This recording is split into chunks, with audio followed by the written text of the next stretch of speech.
We're going to dive straight in with our main story tonight, which concerns CBS News, one of the most trusted names in American journalism. It gave us Edward R. Murrow's Harvest of Shame, Walter Cronkite delivering the news of JFK's assassination, and, of course, this.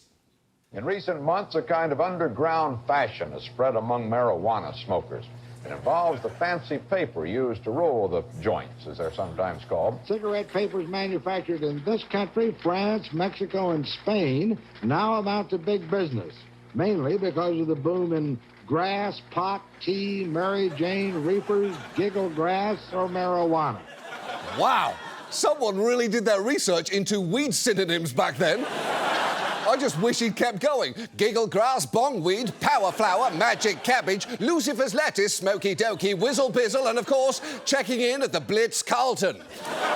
Specifically, we're going to talk about CBS's parent company, Paramount, and its recent merger with Skydance Media, a deal largely powered by the money of Larry Ellison, one of the richest men on earth and notable Trump supporter, with the company now run by his son David, a man with resting just checked into the White Lotus face. There are already some worrying signs regarding what this takeover might mean for CBS News in particular, starting with the fact that this guy is thrilled about it. I think ABC is very bad. I think NBC is very bad. And CBS has a new owner, so we have hope for CBS. CBS has a great new owner, my opinion. Yeah, it is never a great sign when Donald Trump, seen here fresh from a trip to Sephora to colour match his hair to his skin, loves a management decision that you've made. But he does have a lot to be happy about. In order for Skydance to get its merger approved by Brendan Carr's FCC, it committed to adopt measures that can root out the bias that has undermined trust in the national news media. One of those measures was installing this former Conservative think tank CEO as CBS News' new ombudsman. But this Monday, Ellison took a much bigger step. A major shift in the landscape of TV news. Paramount Skydance announcing that they've made Bari Weiss editor-in-chief of CBS News and acquired her online news and commentary organization, The Free Press. She's a registered independent who at one point called herself politically homeless, unrepresented by the two main U.S. parties. OK, first, politically homeless sounds like how you describe Rudy Giuliani's current fashion sense, but it is true.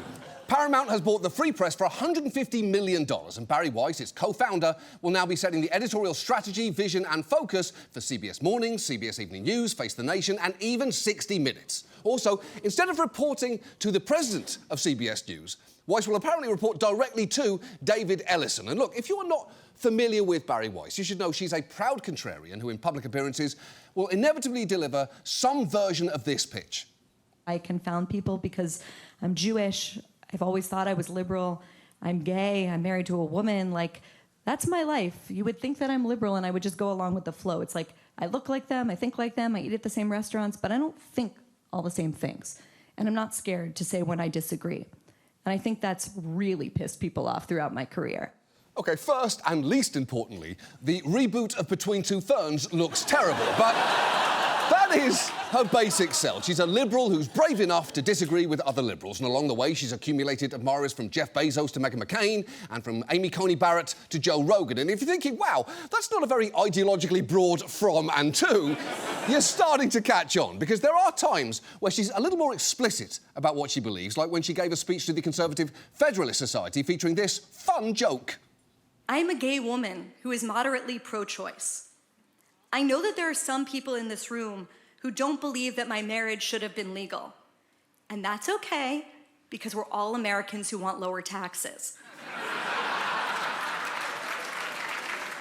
Good one. And you can almost hear that room unclench after she basically says, I know you think I deserve fewer rights, but don't worry, besties, we're still chill. And while that is obviously framed as a joke, it's also a setup to her saying in all seriousness, I am here because I know that in the fight for the West, who my allies really are, and she goes on to say, among other things, the wave of so-called progressive prosecutors has proven to be an immensely bad thing for law and order. And I've got to say, for someone who claims they are politically homeless, she sure seems awfully at home in that room. And look, this isn't the first time an outsider billionaire has tried thumbing the scale of a news organisation. We've seen Jeff Bezos increasingly meddle with the Washington Post and Patrick Soon-Shiong do the same at the LA Times. But this feels like the most sweeping change yet, and at one of the few remaining prestige names in news. And if one person has suddenly been handed this much power over a whole news organisation, it is worth knowing who that one person is.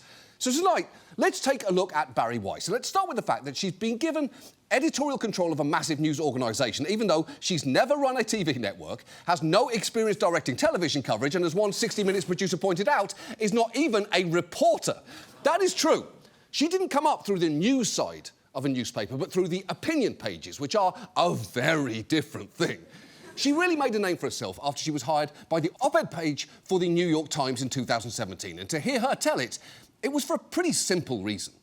To put it bluntly, I was brought in, along with Bret Stephens from the Wall Street Journal, as a kind of intellectual diversity hire. My job explicitly was to bring in voices that wouldn't otherwise naturally appear in the New York Times, either because other editors wouldn't think to commission them, or the writers themselves would think, you know, the New York Times would never accept me. Yeah, she was apparently tasked with finding voices that the Times op-ed page would never accept, which is already a big claim, given that before she got hired there, it published op-eds from, and this is true, Muammar Gaddafi and Vladimir Putin. If the Times had been around in the 15th century, I'm guessing it would have given an opinion piece to Vlad the Impaler.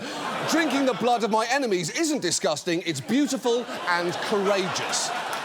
In any case, Weiss started getting attention at the Times for writing provocative pieces like this one, in which she argued that the left had gone too far in policing cultural appropriation. This one, a largely sympathetic profile of the intellectual dark web, a term that she popularised for people like Jordan Peterson and Ben Shapiro. And this one, suggesting progressives were so focused on labelling fellow Americans fascists, they missed opportunities to call out real fascism, which is just some weapons-grade whataboutism. That piece, by the way, also got attention for the fact that Weiss linked to posts from the official Antifa Twitter account. There was actually a well-known hoax site, which is pretty embarrassing. You don't expect a Times writer to fall for online hoaxes like they're your 75-year-old aunt on Facebook who keeps posting that message saying, I hereby state that I do not give my permission to use any of my personal data or photos. That is fake, Linda. Also, why would anybody steal your photos? You exclusively post pictures of your elderly cat. You're going to be fine. But things came to a head in 2020 after the Times ran this infamous Tom Cotton op-ed in which he argued that the US should send federal troops into cities to tamp down protests against police violence. A lot of staffers at the Times argued that it shouldn't have published that editorial, and Bari Weiss wrote a series of tweets about a supposedly heated staff meeting, characterising it as a civil war between the mostly young wokes and the mostly 40 and up liberals. That claim was strongly disputed by others at the paper, with one editor saying, I'm in the same meeting that Bari appears to be live tweeting. This is inaccurate in both characterisations. It's not a civil war, it's an editorial conversation, and it's not breaking down along generational lines. So, to be fair, it seems Bari Weiss does have some reporting experience, specifically trying to report what was happening in a meeting, only to have her own co-worker say, hey, what the fuck are you talking about? Now, shortly after that, she resigned, posting a lengthy resignation letter to her website, claiming that her forays into wrongthink had made her the subject of constant bullying by colleagues who disagree with my views. And she now tells the story of that letter in some pretty self-mythologizing terms. I thought to myself, I have a choice to make. I can stay. And in where I lived on the Upper West Side of Manhattan, Seinfeld territory, telling people you worked at the New York Times really meant something. Got you a good table at a good restaurant, among other things. And it meant a lot to me because I felt like, wow, like I made it.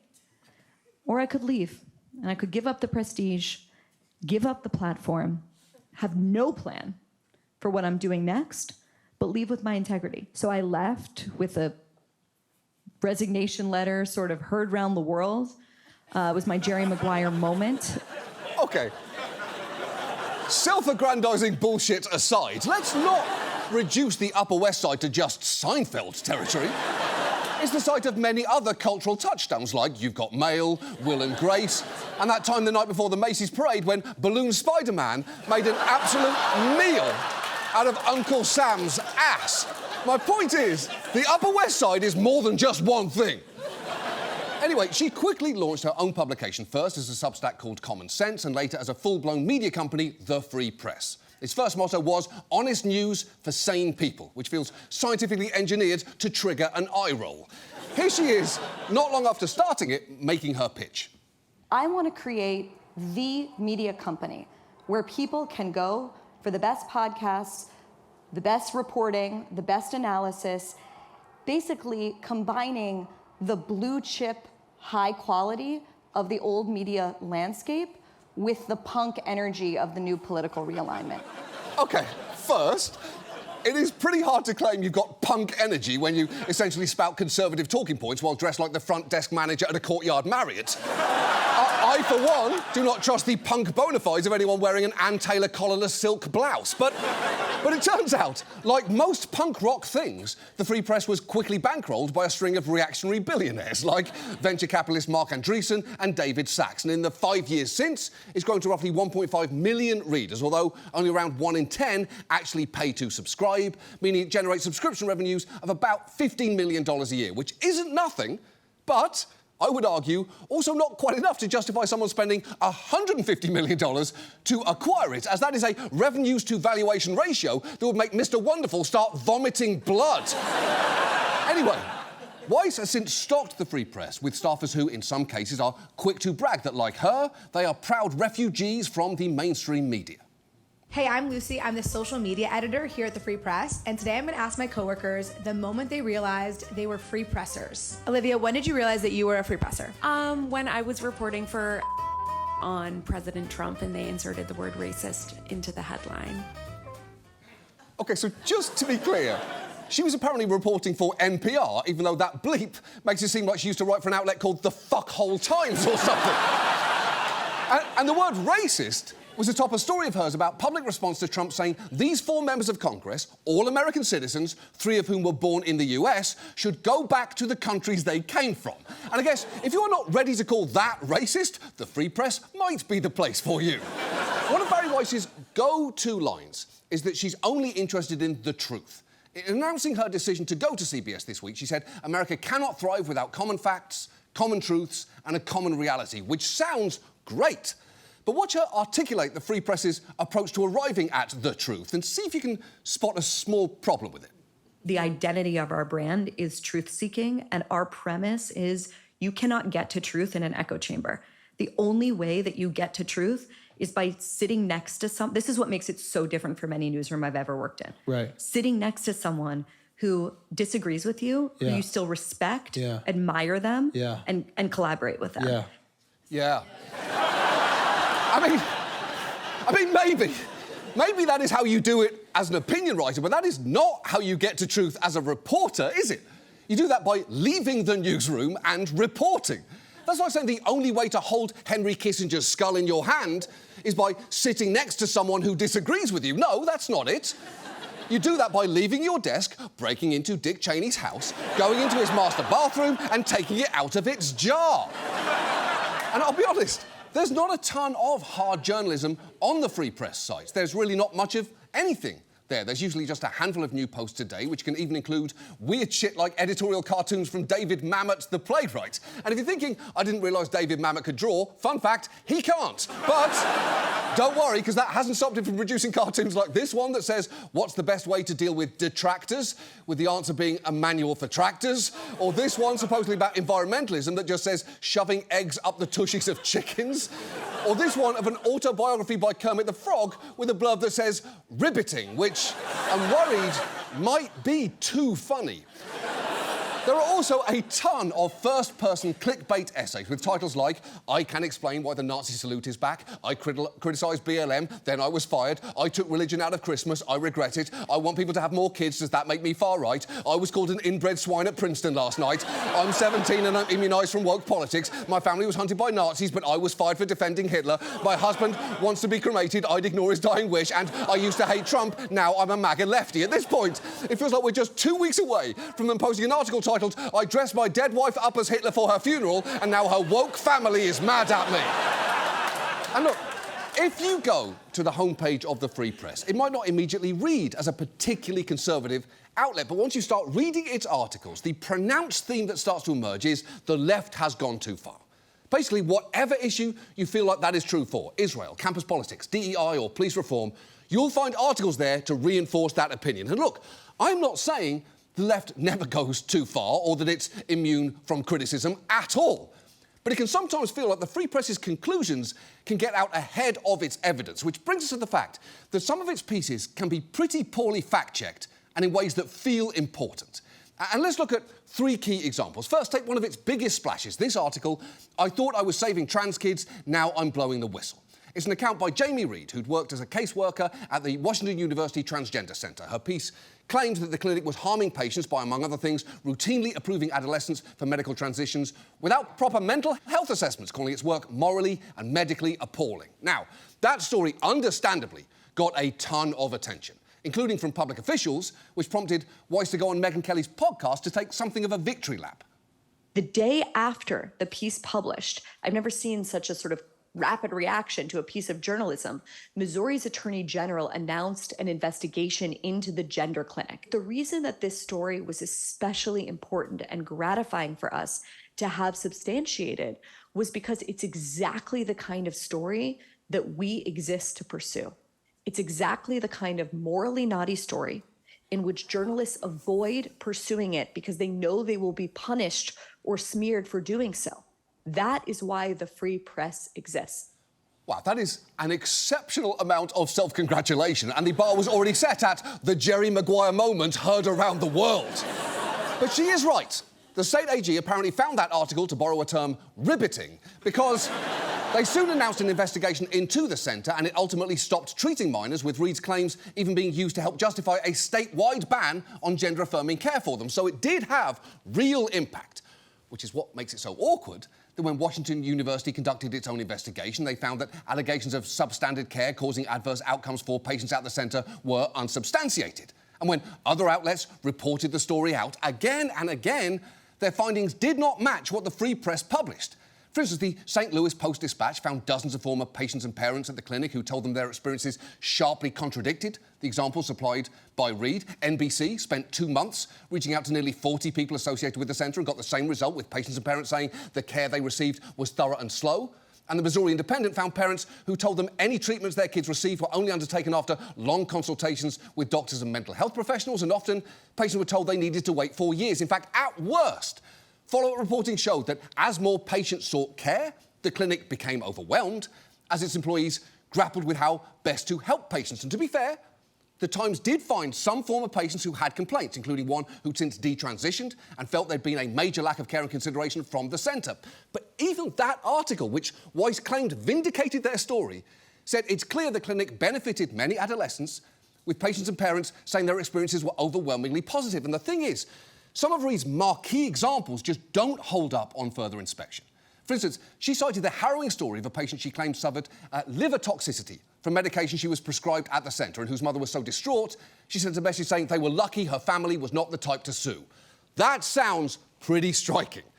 But when the Times spoke with that family, they were stunned to read this characterisation of their daughter's case, saying she only experienced liver problems after getting COVID and taking another drug with possible liver side effects. As for threatening a lawsuit, they were adamant that never happened, to the point they went on local news to refute the whole story. It's not just not true, but it's a lie. You can't see their faces. We're in shadow, but we're not hiding. But you can hear their voices. There's lies, and people have paid for that in the transgender community. Did you ever say that you were going to sue the clinic or ever allude to suing the clinic? No. Nope. The parent's message goes on to say they don't regret any decision and would never have denied their daughter these life-saving treatments. We still have no regrets. It's blatant exploitation of my daughter's medical situation. Yeah, that mother felt that the story was blatant exploitation of her daughter's medical situation, or as I guess Bari would describe it, harnessing the punk energy of the new political realignment. And look, I get her frustration at seeing misinformation about her daughter go far and wide. In fact, when we reached out to that mother, she told us, "I've been fighting for the truth about that damn Free Press article for a while." And if you're getting the sense that the Free Press isn't about to let whatever fact-checking they do get in the way of a story they want to tell you, that also extends to some of the original reporting they do. Take this piece that they published last year about Austin, claiming crime had soared there under a progressive DA named Jose Garza. It prominently featured a billionaire named Daniel Lebetsky, the founder of Kind Snacks, who'd moved to Austin a few years earlier and was supporting a primary campaign to elect a more moderate DA. The story claimed that Austin's crime wave was leading many of its most buzzed-about new residents, and some of its wealthiest, to worry it might become the next San Francisco. But as local news there pointed out, there was a pretty big hole in that piece's argument. But this article from a website called The Free Press, one of the first lines, hopefully we can pop it up right here on the screen, one of the first lines of the article claims crimes in Austin has soared under a progressive district attorney. This morning, the numbers tell us that that is just not the case. We looked at crime reporting data from Austin police. So in December of 2020, before Jose Garza took over, 20,500 crimes against people were committed throughout the entire year. A few years later, in 2023, with Garza as DA for a couple of years, the number was 2,000 fewer than in the same time frame.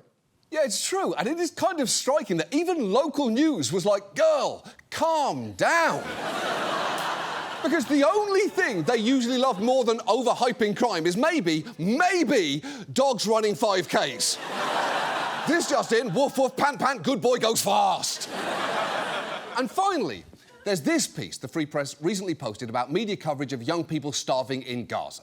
It concerned photos that it said had helped convince a growing number of Americans that Israel has induced famine and is committing war crimes in Gaza. There is a lot wrong with this article. For one thing, it questions how starvation and famine have been measured by claiming the IPC, the international body that helps monitor food insecurity and malnutrition, has quietly changed its methodology in Gaza, essentially redefining the criteria for determining a famine. But that is false.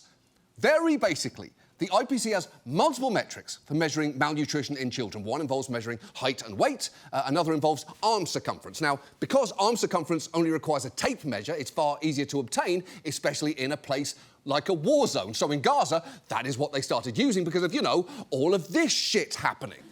And those methods were not, in fact, quietly introduced, as the Free Press suggested, but have been accepted since 2019 and previously used in famine classifications in South Sudan and Sudan. But it gets even grosser because the piece tries to provide extra context for some pictures of starving children. And here's one of its writers, the one who used to work for the fuckhole Times, summing her work up.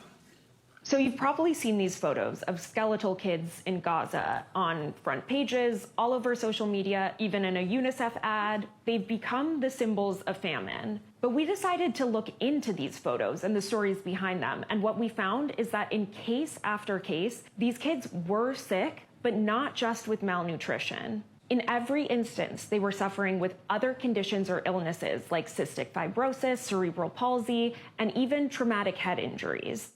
Now, their article claims all those kids were already facing grave situations because of their health, irrespective of any third-party action. But a few things. First, the traumatic head injury she mentioned was, as their article points out, caused by an Israeli shell explosion, which feels like a pretty significant third-party action. Second, it's not like the 12 photos they chose to look into are the only ones illustrating stories about famine in Gaza. And as for the notion that this is something that the mainstream media was ignoring, there is a key problem with that claim too. And see if you can spot it as she walks through their in-depth journalistic process. We did something so simple, it's shocking that no other journalist bothered to do it. So this is how we figured this out. Let's just take this example of Najwa Hussein Hajj, who appeared in CNN simply as suffering from severe malnutrition in Gaza City. So all we did is we took her name, we went to Google Translate, we took the Arabic spelling of her name, put that into Google, and pulled up a lot of local clips in which her parents were talking about what was really going on. And what we learned is that she has an esophagus condition, which is something that was even reported in English media, including the New York Times. That is a quite different and more nuanced story than the assumption that Israel wants her dead and they're starving her. OK, so if no other journalist bothered to do it, but it was even reported in the New York Times, that sure suggests the journalist very much did bother to do it. But also, if we're talking about context, when it comes to the child she mentioned there, they quote from an Arabic news outlet. Here is the whole section about her from that outlet. Here's the translation, and here's the quote the Free Press pulled, mentioning her ailments since birth, including vomiting while eating. But it's worth noting, the sentence before says her condition worsens each day without access to protein and vitamin-rich foods that are needed for her treatment, and the line after reads, during the Israeli war on the Gaza Strip, her condition deteriorated and she developed malnutrition because the right food for her was simply unavailable. And while I would love to keep splitting hairs on whether a country's starving kids is better or worse if those kids are already sick, let's just table that discussion for when I see you in hell. And that is not the only bit of cherry picking in that piece, which features a lot of young people with, yes, pre-existing conditions or ailments, but which were made significantly worse when they couldn't access food. And to be clear, as the president of Refugees International wrote, people with underlying conditions always suffer first when hunger sets in, adding that vulnerability is not a rebuttal of famine, it is a feature of how famine kills and who it hits first. And it is kind of weird that nobody at the Free Press thought to include that sort of important context, given that they are famously proud of their ability to Google shit. And you should also know that piece circulated far and wide among those seeking to downplay the suffering in Gaza, including Bibi Netanyahu himself, who shared that video on his social media with the caption, "Facts matter," which is terrible for multiple reasons, including if Netanyahu ever shared one of our stories, I think I'd burn this place to the fucking ground. And by the way, any story too. Even if it was the one where I ate the arse of a cake bear that looks like me. If he retweeted that with the comment, "Facts matter," you would never hear from us ever again. And look, everything I've shown you so far should comfortably be enough to make you question the wisdom of putting Bari Weiss in charge of CBS News. But I still haven't even gotten to her weirdest venture, which lays out her priorities and worldview pretty clearly. And that is the fact that Bari Weiss has started her own university.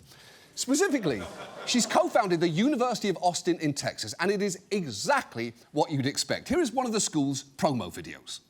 If you're wondering why the museums you love and the publishing houses you love and the newspapers you used to trust, if you want to understand why they are hollowed out, you have to look at the nucleation point for this, and that is the university. The premise is that America is not only not great, but evil to the core and rotten and need to be torn down. The answer to that is simply no.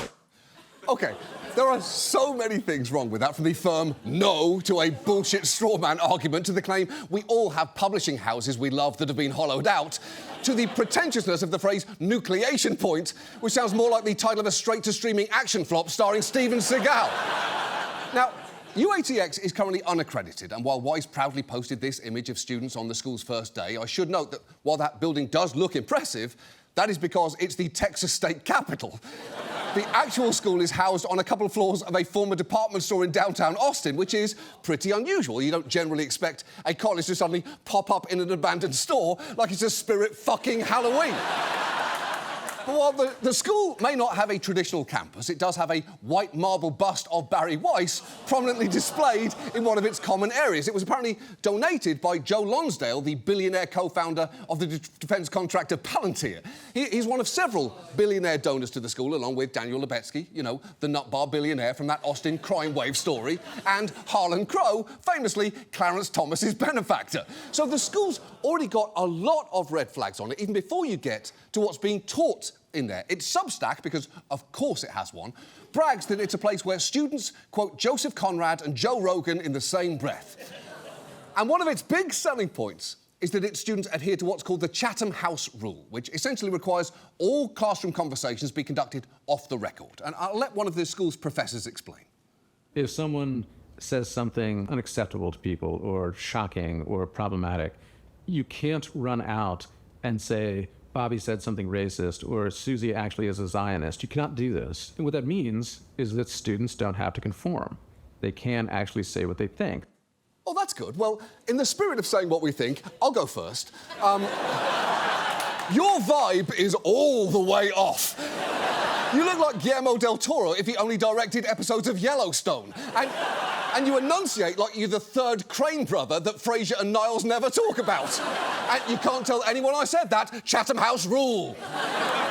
And if you're wondering what sort of topics might require a rule like that, apparently one of their first offerings were summer classes called The Forbidden Courses, which promised to inquire honestly into today's most vexing questions, which they then illustrated with this photo of an instructor seeming to point out hot-button statements for debate. And if you zoom in, you'll see, there it is, non-black people cannot use the N-word. And suddenly, that Chatham House rule makes a whole lot of sense, doesn't it? Although, any black college student will tell you, you don't need to set up a whole university to find out which college kids are comfortable using the N-word, when all it takes is a couple of rum and cokes and Lil Wayne to come up on shuffle. Look, it is no mystery what sort of person starts a university like this, but in case there were any doubt at all, just listen to Bari Weiss, not long after the campus protest started over Gaza, spell out as clearly as possible what she wanted to see happen. Above all, starting today, we need to uproot, root and branch the ideology that has supplanted truth at the core of American higher education. And that ideology goes by the name DEI. Some call it wokeness or anti-racism or progressivism or safetyism or critical social justice or identity Marxism. Whatever term you use, what is clear is that this worldview has gained power in the world in a conceptual instrument called DEI.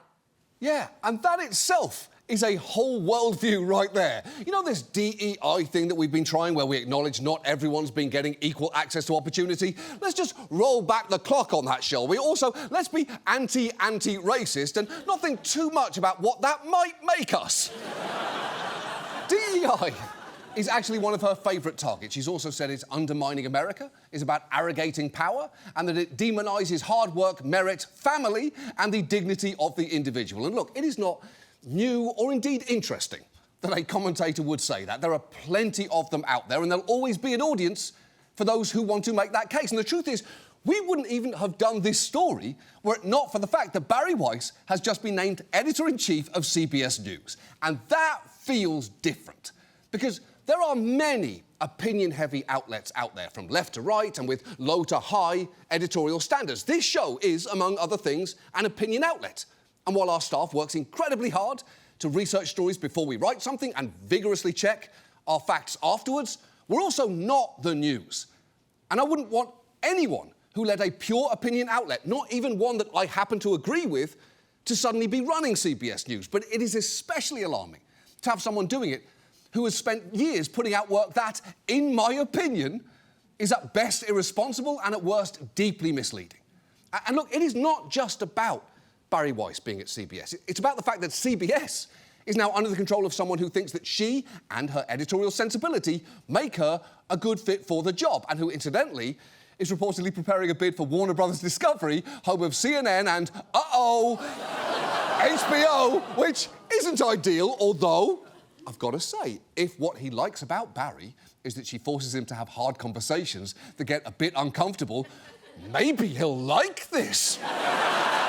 But the thing is, it's not just about Ellison either. Again, he's just the latest in a string of billionaires who've taken over our journalistic institutions, from the Washington Post to the LA Times, and started making worrying changes. And whatever complaints I might have had with their coverage before, and I have had plenty, my solution would never have been this. Because when these takeovers get announced, it's easy to think, well, thank goodness there are other outlets that aren't under some billionaire's influence. And that is true, because there is always another one, until there suddenly isn't. And I admit, I don't know what is going to happen next. Maybe Bari Weiss will completely reshape CBS News. Maybe she'll flame out and write another resignation letter heard around the world. But it is worth keeping an eye out for subtle changes there, because while I'm sure many of CBS's good journalists will continue to do great work, if you start seeing people resigning or getting fired, or you start seeing stories that seem off in some way, especially if it involves the left going too far on a topic Bari Weiss cares about, it's worth asking yourself why that might be. Because unfortunately, the much bigger answer might be that a billionaire has chosen to inject contrarian, right-leaning opinion journalism into an American icon. Even if, much like that Thanksgiving Day Spider-Man, it has absolutely no fucking business being there.